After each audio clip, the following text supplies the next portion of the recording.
Now you're saying he has no form or no body. Yes. Do you affirm what the Torah teaches, that Jacob wrestled with God? He wrestled with the conception of God. He wrestled Does that with what an the, angel is that of what the God. rabbis say or the text says? What does the text say? The story of how the Septuagint came to be written, and it talks about the changes that were put into it when they wrote it, in order that the Greeks... These are claims. These are claims. You need to give evidence. Can God's voice be separated from God himself? No. So where God's voice is, God's presence is correct? Yes. So God's presence was in the bush. Sure. And the bush had a form. Yeah. So God has a form. No. Right. Go on, explain. Fair enough. Are you keeping well? I'm good, very good, thank you. Good. Action! Right. You know the 9 principles that you read in your Shabbat service?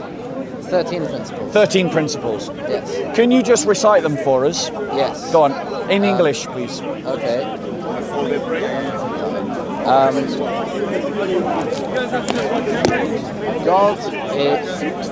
God exists. Yep. First one.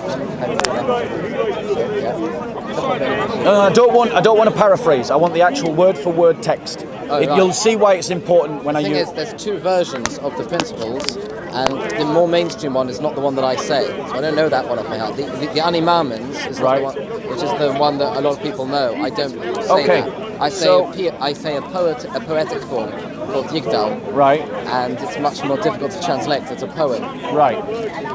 So, do you know in one of the 13 principles? Do you remember the one where it says, "In His beginning is without beginning"? Yes, It is there. it is there. I'm not making it up. Yeah. Can you quote that one? In the poem form, I can quote it off by heart. Quote it in the poem form off by heart, and then give your best translation. Okay. Say it for the camera so everyone can hear it. I'm just getting to the Oh, okay. thing. I need to start from Yes, the of beginning. course. Yes.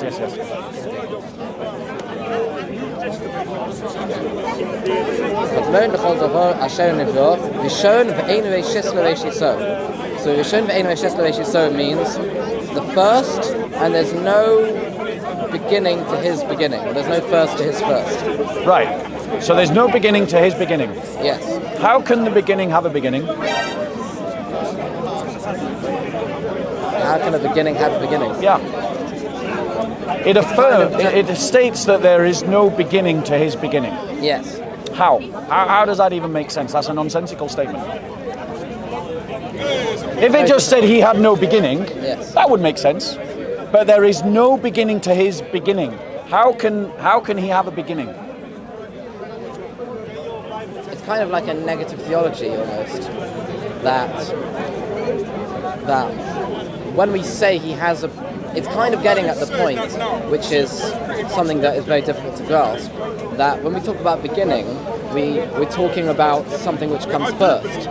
But what comes before first? Well, nothing comes before first. So there's nothing which precedes him. Yep. And I think that's kind of what it seems to be getting at. That's just my cursory take on it. However, it's hooked and crooked on the idea of no beginning to the beginning. Right. Right. Now, we're going to circle back around to that, and you'll see why in a second. In the prayers that you say in the liturgy, I can't remember whether in the prayers before the Shabbat or after the Shabbat, i.e. when you greet the Shabbat. One of the prayers, if I remember correctly, that Jews recite is that, there's no one like you, God, no one who heals the sick, no one who brings the dead back to life. Does that sound familiar? Yes. It says,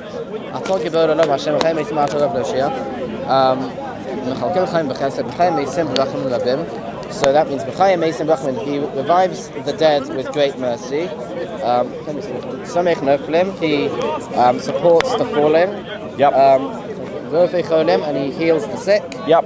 And he unties those who are bound. Yep. It's okay if... Hold on. Lost my track. No, you're doing well. Doing well. And he establishes his faithfulness to those who are sleeping in the dust. Right. Are you aware? So am I right in understanding that the actions of healing the sick and bringing back the dead are divine actions. They're God's actions. They are actions that God does. Right. You know Christians believe that this is what Jesus does, right? Of course. Right. So what we have, now I'm going to circle back to your affirmations, your 13 affirmations. Right?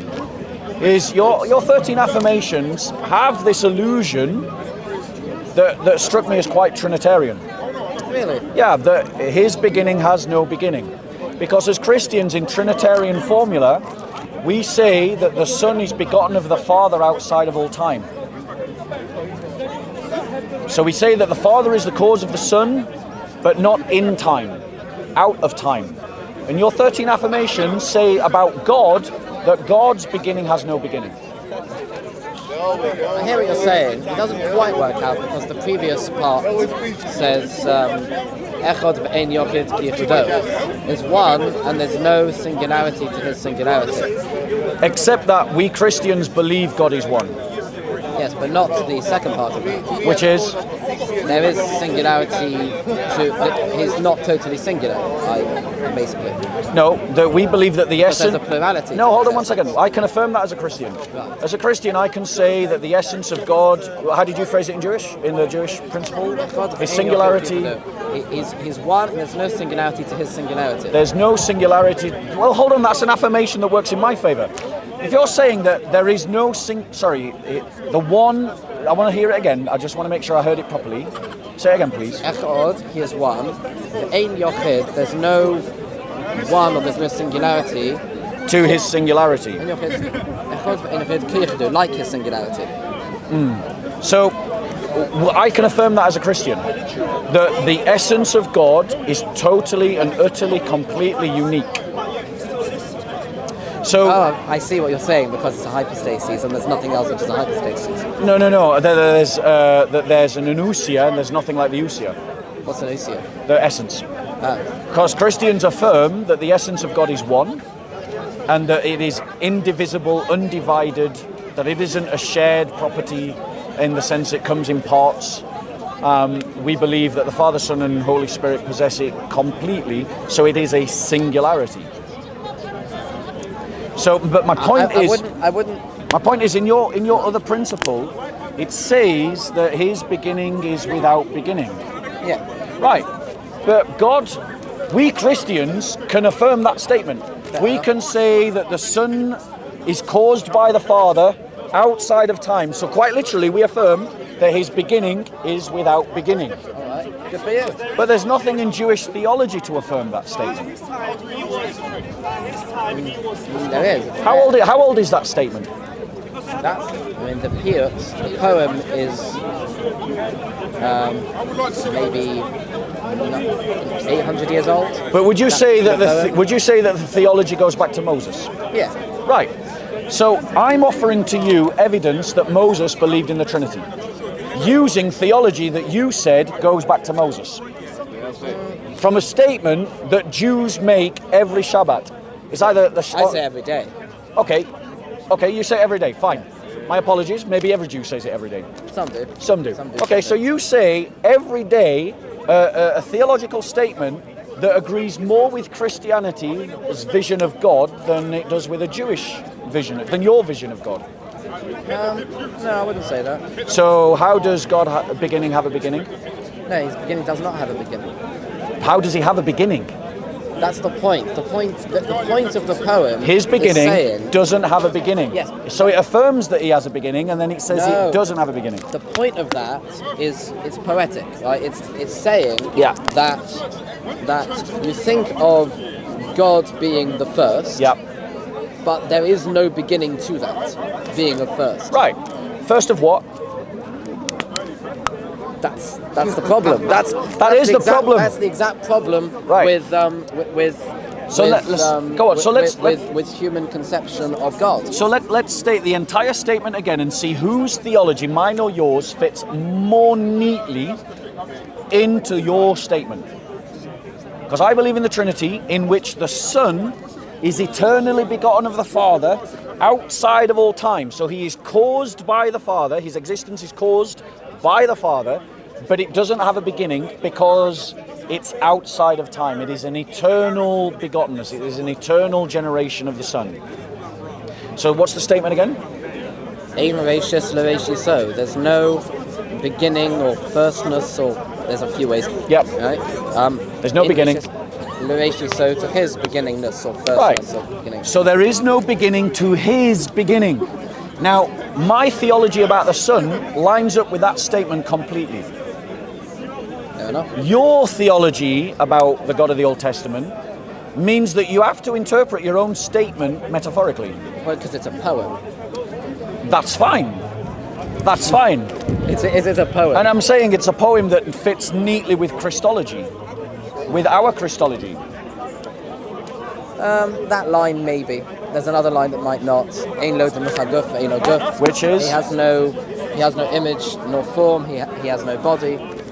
Yep. We can't measure anything against his holiness. Now you're saying he has no form or no body. Yes. Do you affirm what the Torah teaches, that Jacob wrestled with God? He wrestled with the conception of God. He wrestled Does that with what an the, angel is of that what God. the rabbis say or the text says? What does the text say? The text says that he wrestled with God. Correct. Wait 1 second. Who am I supposed? Right, I know what you're going to say. Yeah. Right, but obviously as a Christian, I'm going to believe in the Torah over the rabbis. The rabbis are interpreting the plain text, but the text says Jacob wrestled with God. We've had this discussion before. Yes. Which is that your interpretations on all of the Tanakh Yes. are based on church theology, Yes. church tradition. Yes. And my interpretation of Tanakh is based on rabbinic interpretation. Yes. Great. So I'm glad we've that's- established that mine's earlier than yours. No, the rabbis definitely. I mean, Rabban Gamliel, for example, is even mentioned in your Yes. in your books. Yes. Rabban Gamliel was not the first generation of the rabbis. Yeah. The rabbis had already been going quite a long time before he came on the scene. When was Maimonides born? Maimonides comes later, fine. How But far? there's How far later? A lot later. And is he not the rabbi that all the other rabbis go back to? No. Who's? Go back to way before. Give me before a rabbi before Maimonides. Give me a rabbi higher than Maimonides. Have you heard Anossi? You're saying that Anossi is you equal heard or of Anossi? above? Wait, Way above.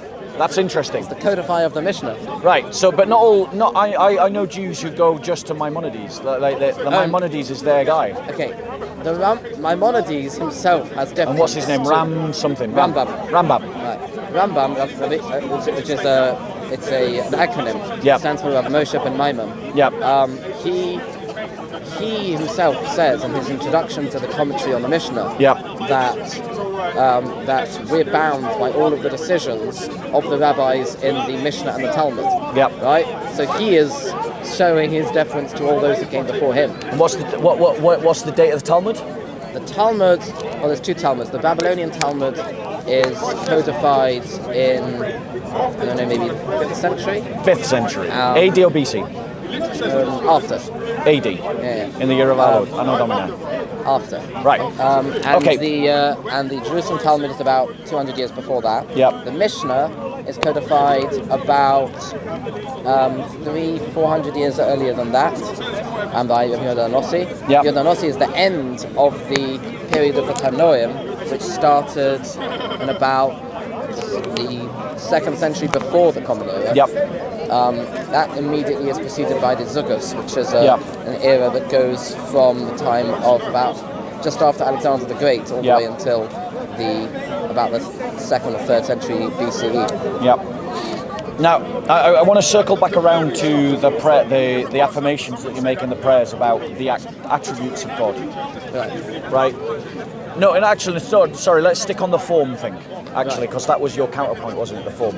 So, when Moses went to the burning bush, did that have a form? The bush had a form, yes. Did God speak from the bush? Yes, God spoke from the bush. Can God's voice came from the bush. Can God's voice be separated from God himself? No. So where God's voice is, God's presence is correct? Yes. So God's presence was in the bush, Sure. and the bush had a form. Yes. So God has a form. No. Right. Go on. Explain. God's presence was resting in something Yes. as a form. But God's presence does not have a form. Yes. God does not have a form. Right. Does the script? Does the does the Torah show that all the times where God takes a form and appears in form, like the story of Exodus, like the story of Jacob, like the stories where the word of God leads Abraham outside the tent, which obviously implies that there's a person-to-person relationship. Is there anything in the Torah that would justify your interpretation that these are not the forms of God? Let me think. I think if there's anything that theologically clear in the written Torah.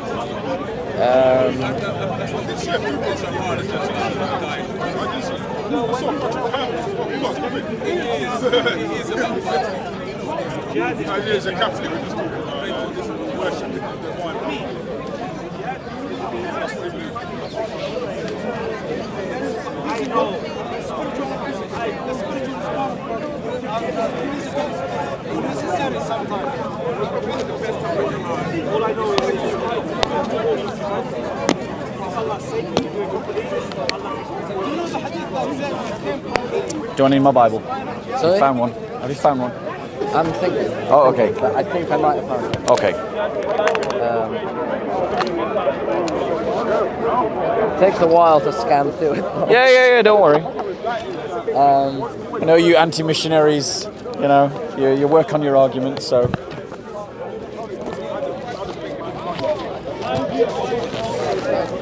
I do, by the way, think that this is a side argument. I think it's very important. I think the more important argument is the interpretation argument.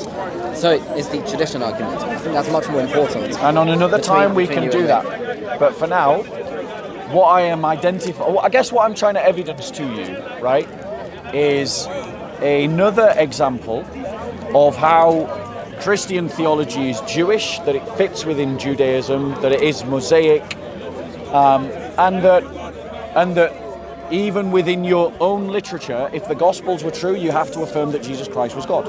I mean, while you're looking for a verse, if I may ask you one more question. Based on the prayer that you say when you affirm, you know, that God rises people from the dead, that he heals people. Yes. If the Gospels were true, that Jesus Christ raises people from the dead, that he heals the sick, and so on and so forth, i.e. matching up the actions of the prayer that you're talking about, Right. does it not logically follow that he would be God? No. On what grounds? How can you say God does these actions, but if Jesus does these actions, Jesus is not God? Because one could say that these actions are done by a person who is acting on behalf of God. So, are they done by...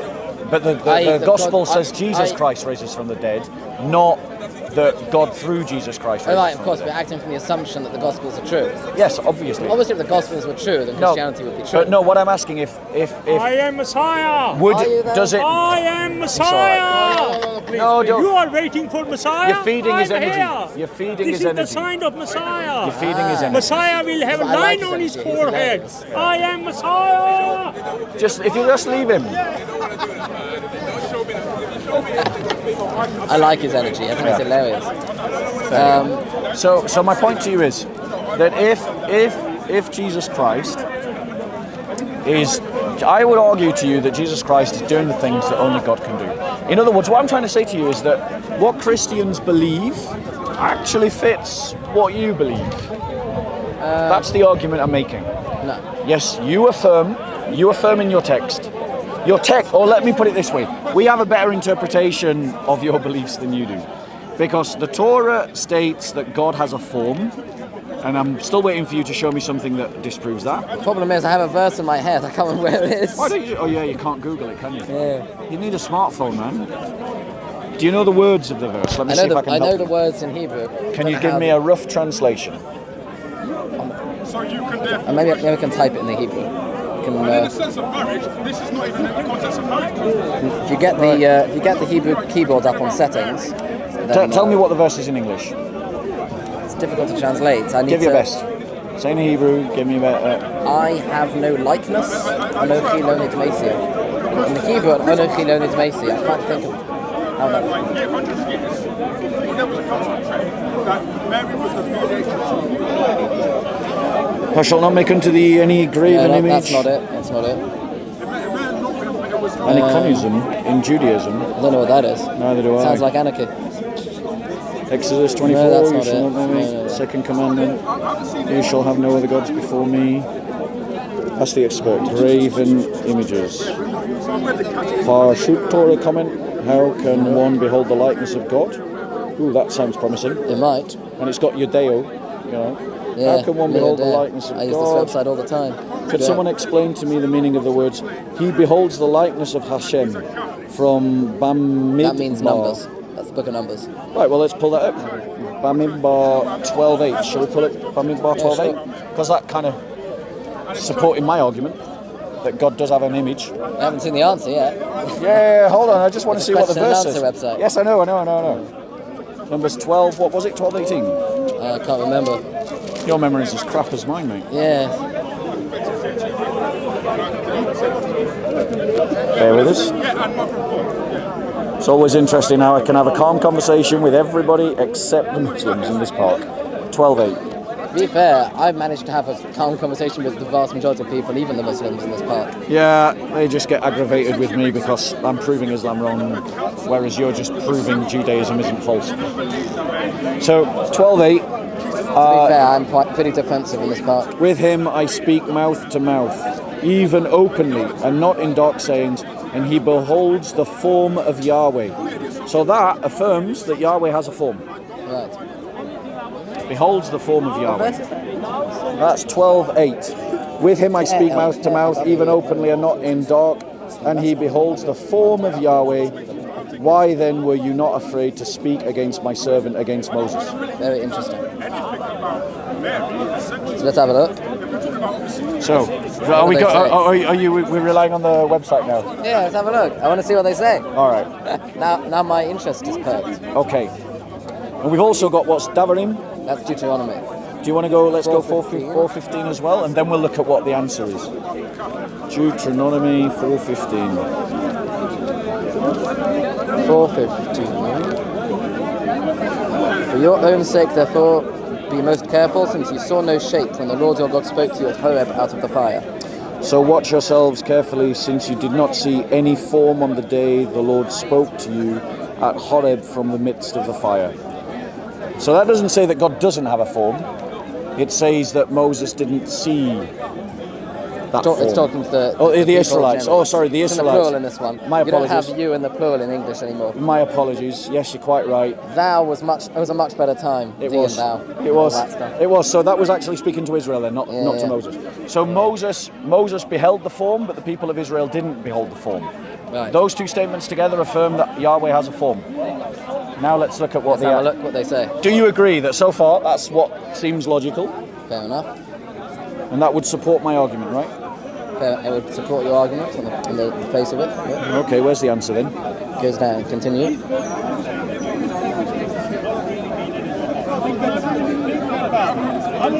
With him I speak mouth to mouth, plainly and not in riddles, and he beholds the likeness of the Lord. How then did you not shrink from speaking against mine? So Rashi says, the similitude of the Lord did he behold. This refers to beholding the after effects of God's providence, just as it is stated in Exodus 33:22 and Exodus 33:23. So let's pull that up. The after effects of his providence. Exodus 33. Isn't that where God reveals himself on the mountain and he says, you will not see my face, but you will see my back parts? I can't remember. 33.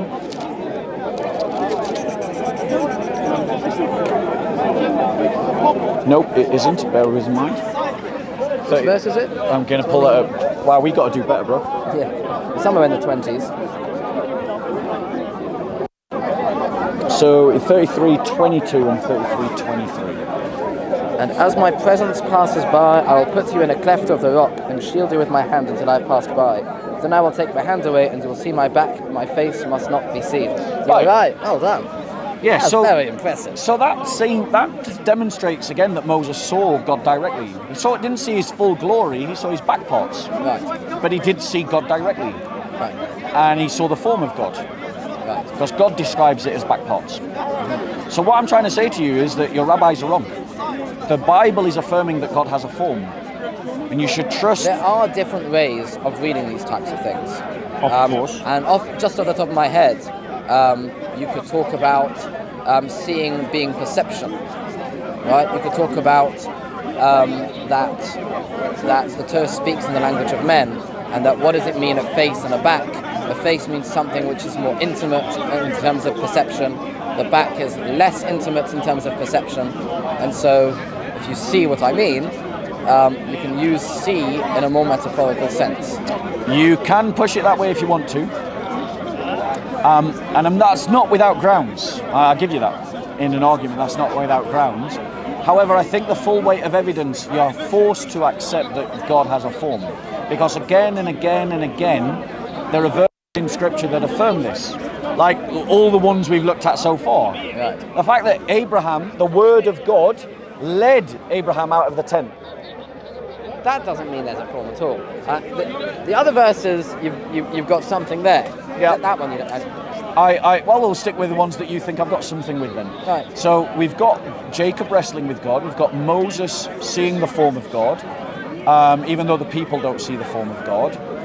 And we Christians believe that Christ, who is the exact image of God, he says, "He who has seen me has seen the Father." That he is the very icon of God. So one of your counter-arguments was to my argument, which was saying, because remember I was saying that your statement of belief that his beginning didn't have a beginning fits more with my theology than your theology, and you're saying, well, maybe, but there's other problems that we affirm things that contradict you, and then you said, he doesn't have a form, and then I said that the Bible says that he has a form.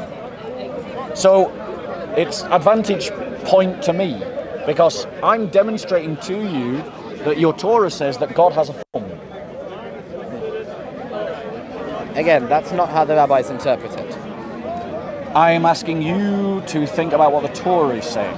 I know, but you can't, from my perspective, and your perspective would be about the church, you can't understand the Torah without the traditional interpretations. Right. So And this. you'll say the same with the church. Right. Which is why I believe this is a side argument. Well, Which is what I said earlier. for the moment, though, I want to stick to the remits of the argument, because that argument is an argument we should have, and Yes. it's an argument. And it's the more important argument. Okay, so are we saying for the moment the advantage of our discussion is with me on terms of the image? Fine, that's fine. Yeah. Yeah. So let's move it into the question of authority. Yeah. I accuse the rabbis, and therefore all the students of the rabbis, not that the students are to be blamed, and in some way the chain of narration means that no Jew is to be blamed, yeah, but at some point a minority are to be blamed, that the Jews have changed the religion of the Messiah. They have rejected the religion of the Messiah, and they have changed Judaism from what it was in the first century to something else. And they have distorted the religion, but there are echoes of the truth still within the Judaism of today. That's my thesis. Interesting thesis. And I would say to you that when we look into the historical verification of key documents, the historical verification of key figures, the historical verification of key beliefs, all of them. How are we doing, bro? I like your work.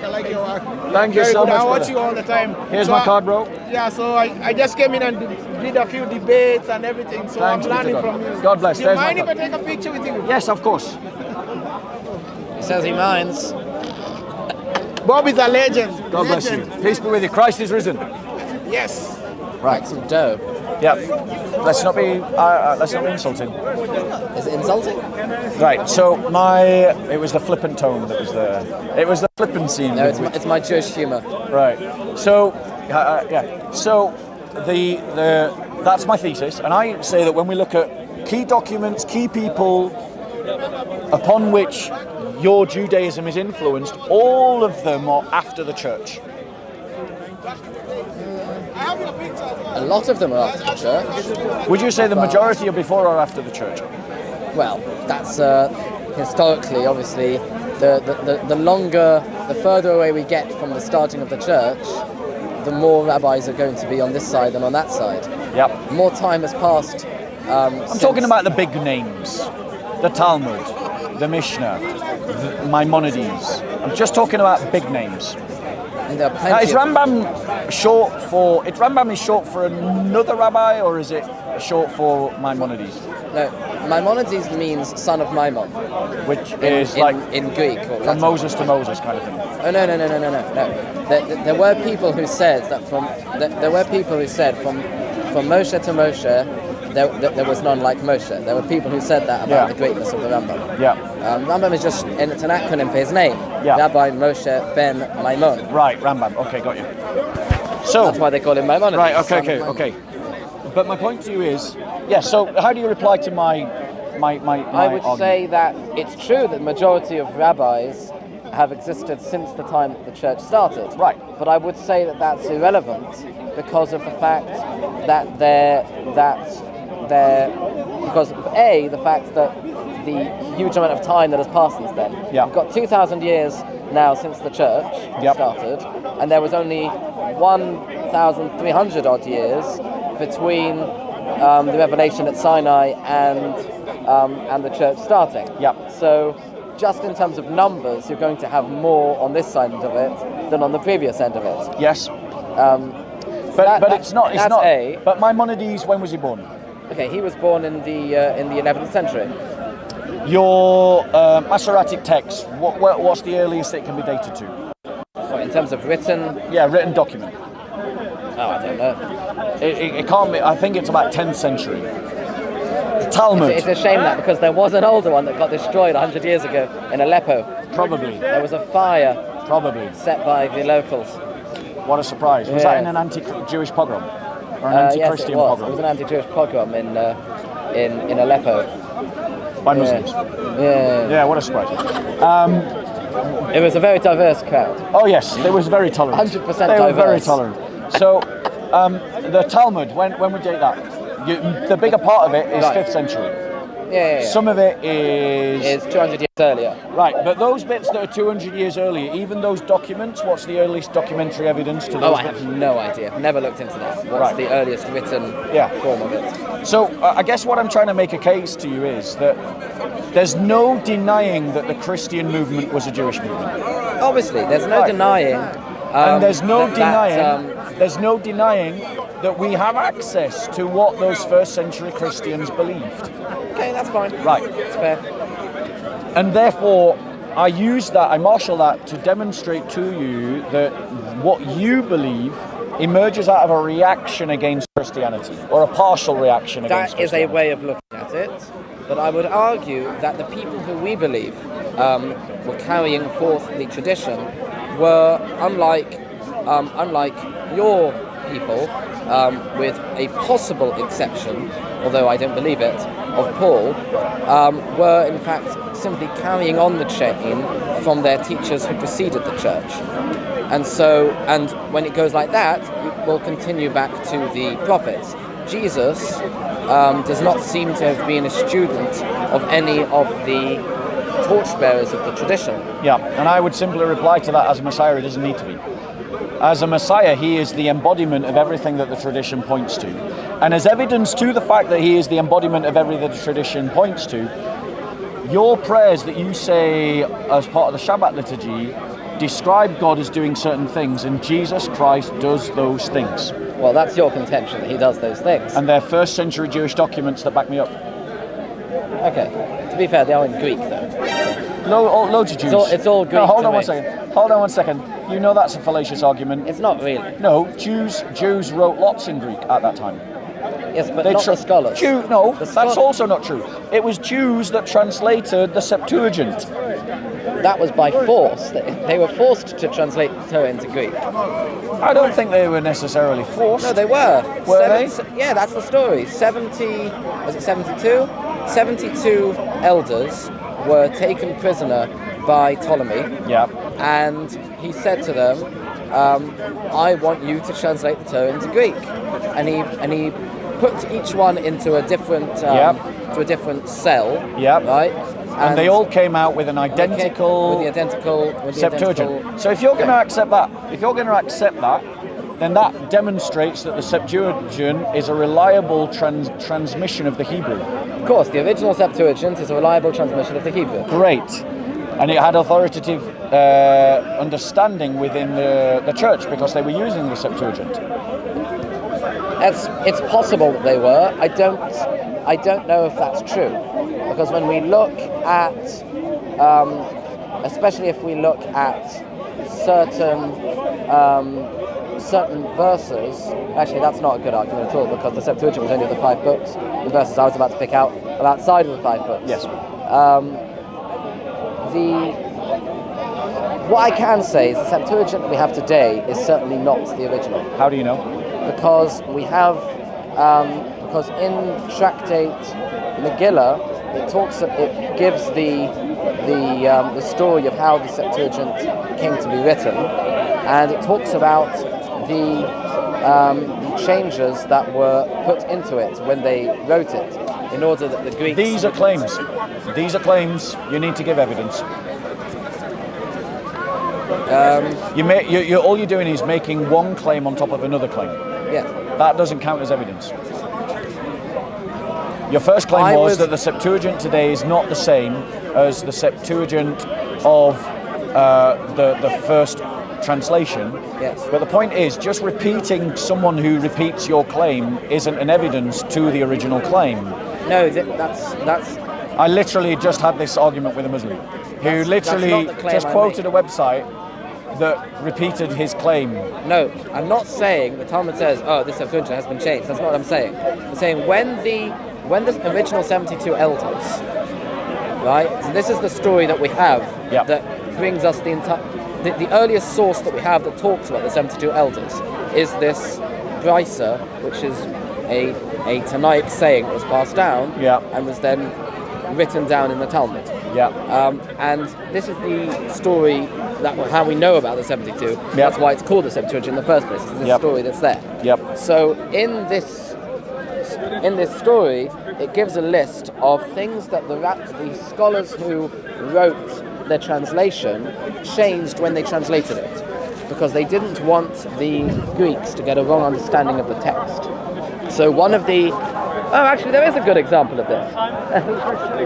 One of the examples of this is very famously in Genesis 1:26, right, where the verb is in the plural, but the Jewish understanding was not that this means there's multiple gods, and so what the scribes all did was they all translated it as if it was in the singular.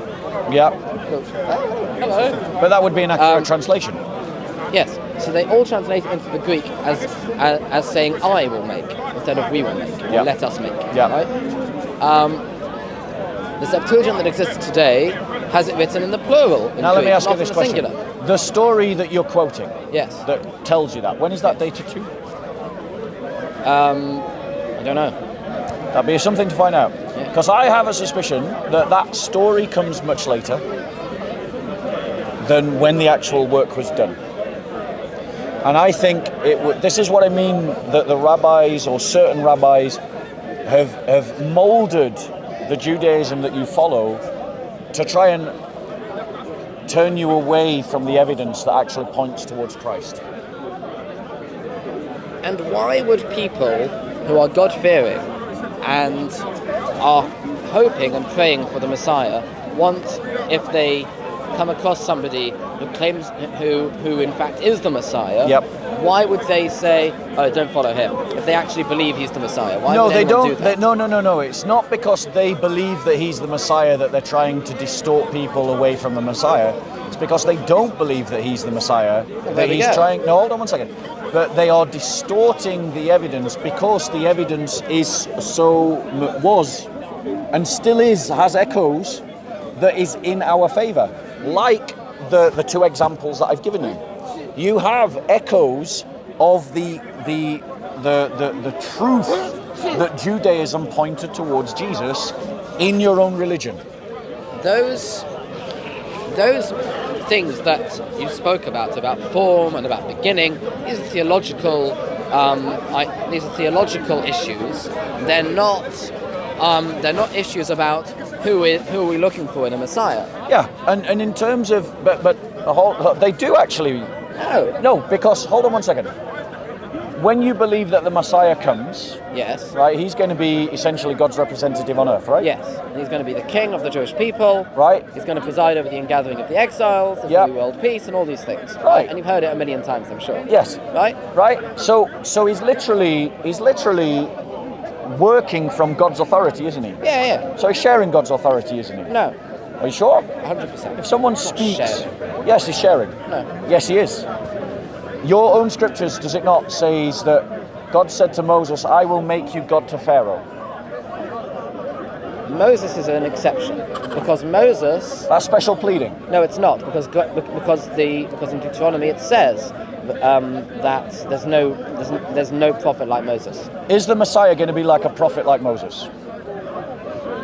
No. Deuteronomy 18. And I will raise up for you a prophet like unto Moses. In what sense? And then the verse continues and tells us in what sense. Yeah, that he speaks in the name of Yahweh. No, in that just like Moses spoke to God face to face. Let me get the thing up.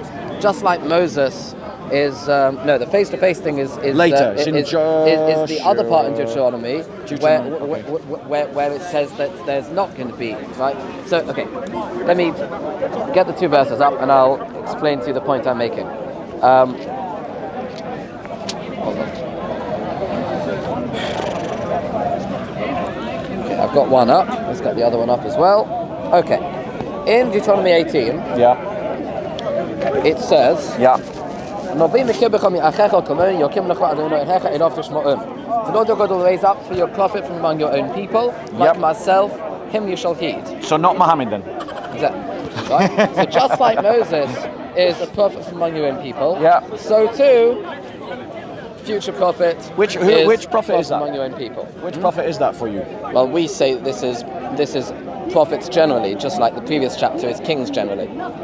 No, it's speaking. So in the first century, we have evidence in the Gospels that the Jews talk about that prophet when they speak to John the Baptist, demonstrating that in the first century, the Jews of the first century were expecting that prophet still to come. They understood it in a particular way. I wouldn't say that at all. I would say, Godfrey. I would say that that's coming from the assumption that you believe what the Gospels say are true. Yes, that is correct. I would disagree. But I would also make it a historical argument, which is that that we can just treat the. There is a person. One second, we can treat the Gospels like because we know they're first century documents, we can treat them like a historical document. And as treating them as a historical document, it shows that there was a discussion around this, a belief around this in the first century. There was a belief around it in the first century. Thank you. I.e., there was a person who wrote a book who believed it. Great. So that demonstrates the point I've just made. Fine. Which is that there were people who believed it. There was a person and who they were believed it. Jews. He was a person. He may have been a Jew. He was a Jew. Maybe. Probably. He was an apostle. Maybe. Yeah. Apostate, maybe. He was an apostle, yes. So my point to you is that we have evidence in the first century that people understood this question, this belief, and people believed that Deuteronomy 18:18 should be believed in the singular sense. If you look at Not in Deuteronomy the generic 17, sense. if you look at Deuteronomy 17, Yeah. verse number 15. Right, let's go there. You shall surely set a king over you whom the Lord God chooses, one from among your countrymen. You shall set a king over yourselves. You may not put a foreigner over yourselves who is not your countryman. Yeah. Yep. So this is in the singular, yet we know they did this multiple times. Yes. This is not just a rule about one king. But each time they did it, was it singular? Yes, each time. Okay. And so the same by prophets. Yeah. Right? Each time there was a prophet that came after Moses. Yes. Right? So whether it was Joshua, Yes. or Samuel, Yes. or David, or Solomon, or Nathan, or whoever. Yes. Right? They're all people who are they're all like Moses in the ways that it demonstrates here. And I'm saying to you again that we have first century evidence that there were Jews that interpreted this as being about a specific person. And I am saying to you, again, my thesis is that the rabbis that you follow, the tradition that you follow, distorts the original Judaism of the first century that pointed towards Jesus Christ. The And historical your evidence that you have- reinterpretation of Deuteronomy 18. As a proof to that fact, which rabbi says what you've said? Rashi says it, a number of people say it. Rashi? When was He's one he? of them. When was he? The 11th century, AD or BC? after. AD. Yes. So that's my point. You're using I know Rashi, you're using Rashi's 11th century AD to reinterpret something when I can demonstrate that you've got a first century understanding that Deuteronomy 18:18 is about a specific individual. Now, why do you think, given that was Rashi in the Christian world, Yes, he was. He was in northern France. do you think Christians were using Deuteronomy 18:18 in the way that I am? Probably. It was So in their do you think Gospels. that they may have been reasons why Rashi wanted to move away from that way of understanding the text? You could frame it like that. I am framing it like that. I am literally saying that is what is happening. I know that's how you feel. Because what I'm trying to do is I'm trying to give you good I know reasons. what you're trying to do. I'm trying to give you good reasons to see that possibly the understanding of Judaism that you have might not be full or correct. In which case, if you want to make that claim, which you are, I am. obviously, And I am presenting evidence. right, you would have to then go and tell me what was it about Jesus that the rabbis missed? Why is it that when they were looking for a Messiah and this guy came along Yeah. and they didn't think he was the Messiah, why didn't they think that?